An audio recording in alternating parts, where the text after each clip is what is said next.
அனைவருக்கும் வணக்கம். இன்றைக்கி நடந்த காலாண்டு எக்ஸாமுக்குரிய மேக்ஸ் கொஸ்டின், ரெண்டாவது புரிய மேக்ஸ் கொஸ்டின் பார்த்துக்கலாம்.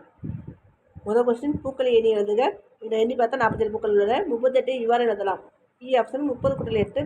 குடும்ப எண்ணின் முன்னிமர் தொடரை எழுதுக. 40 3 39, தொடரை வந்து 41.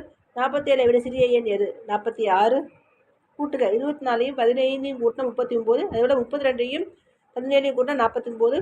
பிறகு 4வது கொஸ்டின், கழிக்க. 40 13 கழித்தால் 34. அதேபோல் 39 15 கழித்தால் 24. 5வது கொஸ்டின், கொடுக்கப்பட்டுள்ள பொருளை ஒத்த முப்பரிமாண வடிவத்தை டிக் செய்ய இருக்காங்க. இந்த வடிவத்தை பார்த்தா கனசேவம் வடிவத்தில் இருக்க அந்த கனசேவம் டிக் அடிச்சாச்சு. அடுத்து கொடுக்கப்பட்டுள்ள முப்பரிமாண வடிவத்தின் அடிப்பாகத்தை அச்சு பதித்தால் கிடைக்கும் வடிவத்தை டிக் செய்க. இது வாலிமாக இருக்குது. அது நம்ம அடிப்பாகம் எப்படி இருக்குன்னா வட்டமாக தான் இருக்கும். அதெல்லாம் ஆன்சர் வட்டம். அதுக்கடுத்து 6வது கொஸ்டின். 6வது கொஸ்டினில் வந்து அதிகமான மாணவர்கள் விரும்பும் பொம்மையை டிக் செய்ய இருக்காங்க. வாத்து, அதுதான் அதிகமாக டிக் செய்கிறாங்க, செகண்ட் ஆப்ஷன். அப்புறம் குறைவான மாணவர்கள் விரும்பும் பொம்மையை டிக் செய்ய இருக்காங்க, 25, அதுக்கு டிக் அடிச்சிருக்கு, மொதல் ஆப்ஷன். அப்புறம் 7, கூட்டுக. 42 35 கூட்டினா 77. அமுதா விட 45 பூக்களும் குமுதா விட 43 பூக்களும் உள்ளன. இருவிடம் உள்ள மொத்த பூக்களின் எண்ணிக்கை 45 43 கூட்டினா 88 பூக்கள்.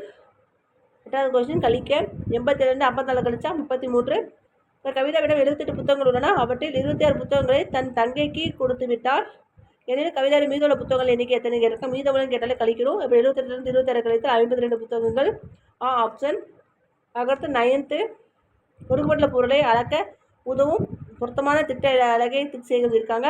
கொடுத்துருக்க பொருள் என்னென்னா கயிறு. கயிறு வந்து வீட்டில் இருக்கிற அழகாக அழைப்போம், செகண்ட் ஆப்ஷனாக இருக்குது. பொருளின் நீளத்தை எழுதுக. இல்லை சாவி ஒன்று கொடுத்துருக்காங்க, அதோட நீளம் வந்து 5 சென்டிமீட்டர். 10வது கொஸ்டின், மே மாதத்திற்கு முந்தைய மாதத்தின் பெயரை எழுதுக. ஏப்ரல் மாதம். 30 நாட்களை கொண்ட மாதங்களின் பெயர்கள் எழுதுக.